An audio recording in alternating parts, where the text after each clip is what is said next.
வானிலையில் சில அதிரடி மாற்றங்கள் ஏற்பட்டு வருகிறது. என்ன அப்படின்னு சொல்லி தான் நம்ம பார்க்க போறோம். நண்பர்களே, நீங்க மறக்காம ஒரு லைக் பண்ணுங்க, சப்ஸ்கிரைப் பண்ணி தொடர்ந்து சப்போர்ட் பண்ணுங்க.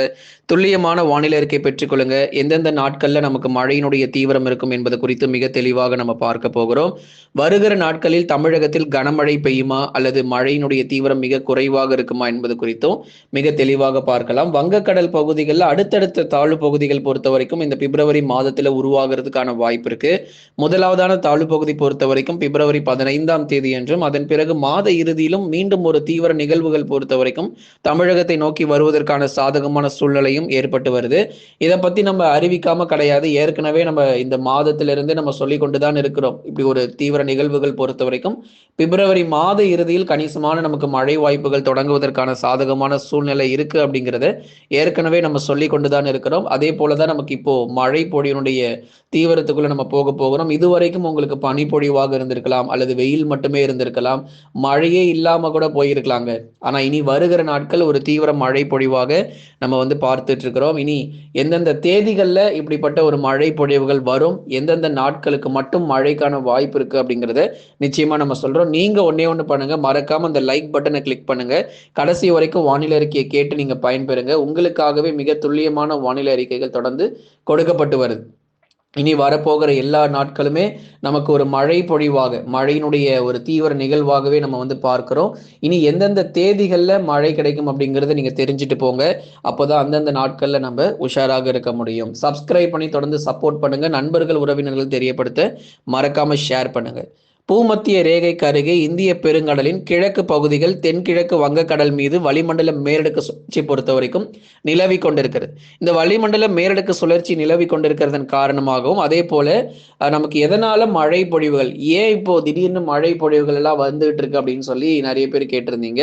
அதுதான் நம்ம ஏற்கனவே சொன்ன மாதிரி தென்கிழக்கு வங்கக்கடலில் நிலவும் மேலடுக்கு சுழற்சி பொறுத்த வரைக்கும் கடந்த 2 வாரமாக இந்த மேலடுக்கு சுழற்சி பத்தி நம்ம பார்த்துட்டே இருந்தோம். சுழற்சி உருவாகும், அதுக்கப்புறம் பெரிதளவுல வலு பெறாம போயிடும். ஆனா இந்த முறை இந்த தென்கிழக்கு வங்கக்கடல் நிலவக்கூடிய மேலடுக்கு சுழற்சி பொறுத்த வரைக்கும் வலுவடைவதன் காரணமாக பிப்ரவரி 15ஆம் தேதி அன்று ஒரு தாழ்வு பகுதியானது உருவாகிறதுக்கான வாய்ப்புகள் இருக்கிறது. அப்போ இத்தனை நாட்கள் நமக்கு சுழற்சிகள் இருந்தாலுமே கூட அது வலுவடையாம போயிடும். ஆனா இப்ப இருக்கக்கூடிய சுழற்சி பொறுத்த வரைக்கும் மேலும் வலுவடைகிறதுனால ஒரு தாழ்வு பகுதியாக உருவாகிறதுக்கான, மாறுவதற்கான வாய்ப்புகள் அதிகமாக எதிர்பார்க்கப்படுது. சரி, இது மாறுனா என்னங்க அப்படின்னு சொல்லி கேட்டீங்கன்னா, முதலாவது தென் தமிழகத்தில் கணிசமான நமக்கு மழை வாய்ப்புகள் அதிகரிக்கும். முதல் கட்டமாக தென் தமிழகத்தில் இருக்கக்கூடிய ஒரு சில பகுதிகளில் பரவலாக மழை பதிவாகிறதுக்கான வாய்ப்புகள் இருக்கும். மதுரையிலிருந்து கன்னியாகுமரி வரை எடுத்துக்கிட்டிங்கன்னா எல்லா இடங்களிலும் 100% மழை பொழிவு பெய்யாது. அதனால புரிஞ்சுக்கோங்க. இது வந்து ஒரு சாதாரண தாழ்வு பகுதி தான். இது வந்து ஒரு சாதாரண ஒரு தாழ்வு பகுதி தான். பிப்ரவரி 15ல உருவாகிறது வந்து.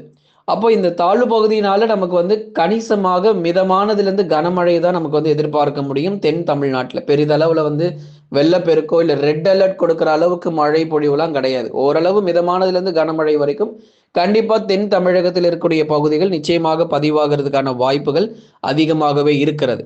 அப்போ தென் தமிழகத்தில் இருக்கக்கூடிய பெரும்பாலான பகுதிகளில் ஒரு அரை மணி நேரத்திலிருந்து 1 மணி நேரம் வரைக்கும் நமக்கு மழை பெய்யக்கூடியதாக தான் இருக்குமே தவிர, நாள் முழுவதும் கனமழை, வரலாறு காணாத மழைக்கு தற்போதைக்கு வாய்ப்புகள் கிடையாது அப்படிங்கிறத உங்களுக்கு நம்ம தெளிவுபடுத்திடுறோம். அதனால வரக்கூடிய நிகழ்வுகள் பொறுத்த வரைக்கும் தமிழகத்திற்கு ஒரு கணிசமான ஒரு மழை பொழிவை தருமே தவிர, 1970களில் வந்த மாதிரி 80களில் வந்த மாதிரிலாம் சில பேர் சொல்லிட்டு இருப்பாங்க. அது போன்ற ஒரு கடுமையான மழை பொழிவு அப்படிங்கிறதெல்லாம் வந்து நிச்சயமா நம்ம தமிழ்நாட்டில் வந்து எதிர்பார்க்க முடியாது. ஏன்னா இது ஒரு சாதாரண ஒரு தாழ்வு பகுதி.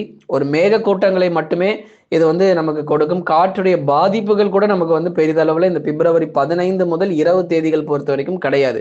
ஆனா அதே நிலைமை பிப்ரவரி 20லிருந்து 28 வரைக்கும் இன்னொரு கால சூழ்நிலை ஒன்று மாறுகிறது நம்ம பார்க்கிறோம். இப்ப அடுத்ததான் நம்ம பார்க்க போறது வட தமிழக கடலோரம் மற்றும் டெல்டா பகுதிகள்.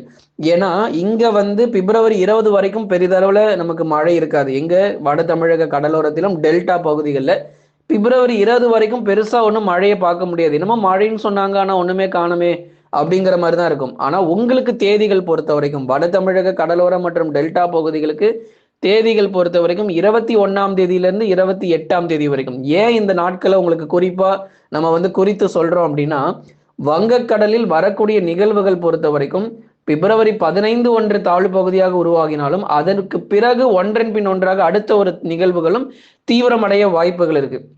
இந்த மாத இறுதியில் வரக்கூடிய நிகழ்வுகள் சற்றே வலுப்பெற்று தாழ்வு மண்டலமாகவும் 80 முதல் 90 கிலோமீட்டர் வேகத்துல ஒரு புயல் சின்னமாக கூட உருவாகலாம். அதற்கான வாய்ப்புகள் ரொம்பவே அதிகமா இருக்கு. அப்படிப்பட்ட ஒரு சூழ்நிலை வரும்போது இலங்கை பகுதிகளில் கடுமையான வெள்ளப்பெருக்கு ஏற்படும். அங்கு மிகப்பெரிய நிலச்சரிவுகள் பாதிப்புகள் ஏற்படுவதற்கான வாய்ப்பு இருக்கு. ஆனா வட தமிழக கடலோரம் மற்றும் டெல்டா மாவட்டங்கள்ல சென்னை முதல் புதுக்கோட்டை வரைக்கும் இருக்கக்கூடிய சென்னை, திருவள்ளூர், காஞ்சிபுரம், செங்கல்பட்டு, விழுப்புரம், கடலூர், புதுச்சேரி மற்றும் காரைக்கால், கள்ளக்குறிச்சி, மயிலாடுதுறை, நாகை, தஞ்சை, திருவாரூர், அரியலூர், பெரம்பலூர், திருச்சி மற்றும் புதுக்கோட்டை உள்ளிட்ட இந்த கடலோர பகுதிகள் முழுவதுமாக பிப்ரவரி மாத இறுதியில் தான் மழை வாய்ப்புகள் கணிசமாக எதிர்பார்க்க முடியுமே தவிர இன்னைக்கே எங்களுக்கு மழை வரணும் அல்லது நாளைய தினங்கள் அடுத்த 3 நாட்கள்ல மழை வரணும்னா கண்டிப்பா மழை வராது. நீங்க நம்பி ஏமாந்து போயிடாதீங்க.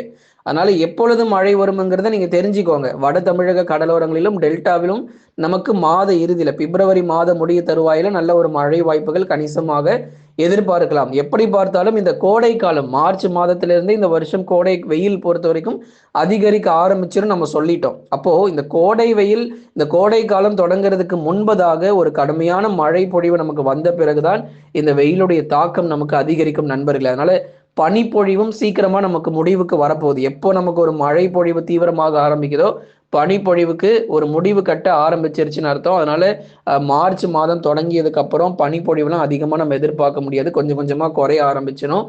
வெயிலின் தாக்கம் இப்பவே உள் மாவட்டத்துல நிறைய இடங்கள்ல 33 டிகிரி செல்சியஸ் பதிவாகிட்டு இருக்கு. அதனால வட தமிழக உள் மாவட்டங்கள் பொறுத்த வரைக்கும் பொதுவாக வானம் ஓரளவு மேகமூட்டமாக காணப்படும். அதிகாலை நேரங்களில் பனிப்பொழிவு தொடர்ந்து இருக்கும். அதிகாலை நேரங்களில் பனிப்பொழிவு பொறுத்த வரைக்கும் தொடர்ந்து காணப்படும். வெயிலின் தாக்கம் பகல்ல இப்பவே ரொம்ப தீவிரமா காமிச்சிக்கிட்டு இருக்கு. 33 டிகிரி செல்சியஸ் வரைக்கும் போயாச்சு. வருகிற நாட்கள்ல அதற்கு மேலேயும் வெப்பநிலை பதிவாகும். ஈரோடு, சேலம், நாமக்கல் போன்ற பகுதிகள், மதுரை, விருதுநகர், திண்டுக்கல் போன்ற இடங்கள்ல வெயிலின் தாக்கம் அதிகரிக்க ஆரம்பிக்கும்.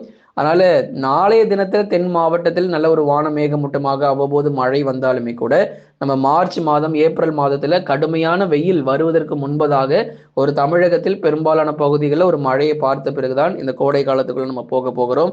அதனால உள் மாவட்டங்கள்ல இப்போதைக்கு நமக்கு மழை வாய்ப்பு குறைவா இருந்தாலும் மாத இறுதியில உங்களுக்கு மழை தீவிரமாகுமா என்பது குறித்து வரக்கூடிய நாட்கள்ல அறிவிக்கிறோம். ஆனால் கண்டிப்பாக கடலோர பகுதி இப்போ நமக்கு சிக்கி இருக்கிறது உள் மாவட்ட பகுதிகள். ஏன் உள் மாவட்ட பகுதிகளுக்கு சந்தேகத்தில் இருக்குன்னா, தாழ்வு பகுதி தமிழகத்துல கரையை கடந்து உள் மாவட்டத்தின் வழியாக பயணித்தால் மட்டுமே உள் மாவட்டங்கள்ல அதிக மழை பொழிவு அப்படிங்கிறது கிடைப்பதற்கான வாய்ப்பு இருக்கும். ஆனா அப்படிப்பட்ட ஒரு சூழ்நிலை இப்ப இருக்கான்னு நமக்கு தெரியும். ஏன்னா கடலோர பகுதிகளே இப்போ உருவாகிற தாழ்வு பகுதியில கடல் பகுதியிலே கரைஞ்சு போச்சுன்னா கடலோர மாவட்டத்திற்கே நமக்கு மழை வராது. அதனால அப்படிப்பட்ட ஒரு சூழ்நிலை இருக்கிறதுனால உள் மாவட்டங்கள் பொறுத்திருந்து தான் பார்க்கணும். மழை வருமா என்பது குறித்து வருகிற நாட்கள்ல உங்களுக்கு அறிவிப்புகள் வெளியாகும் நம்ம சேனல்ல. மேற்கு தொடர்ச்சி மலையொட்டிய மாவட்டங்கள் அதிகாலை நேரங்களில் பனிப்பொழிவும் பொதுவாக வானம் ஓரளவு மேகமூட்டமாக காணப்படும். சில இடங்கள்ல நமக்கு பனிப்பொழிவாகவும் சில இடங்கள்ல நமக்கு வானம் மேகமூட்டமாக காணப்படும். மற்றபடி தீவிர கனமழைங்கிறது இப்போ எதிர்பார்க்க முடியாது. தென்மேற்கு பருவமழைன்னு ஒன்று இருக்கு. அப்போதான் நமக்கு கடுமையான மழை பொழிவுகள் மேற்கு தொடர்ச்சியில எதிர்பார்க்க முடியும். நண்பர்களே லைக் பண்ணுங்க, மறக்காம சப்ஸ்கிரைப் பண்ணி தொடர்ந்து சப்போர்ட் பண்ணுங்க.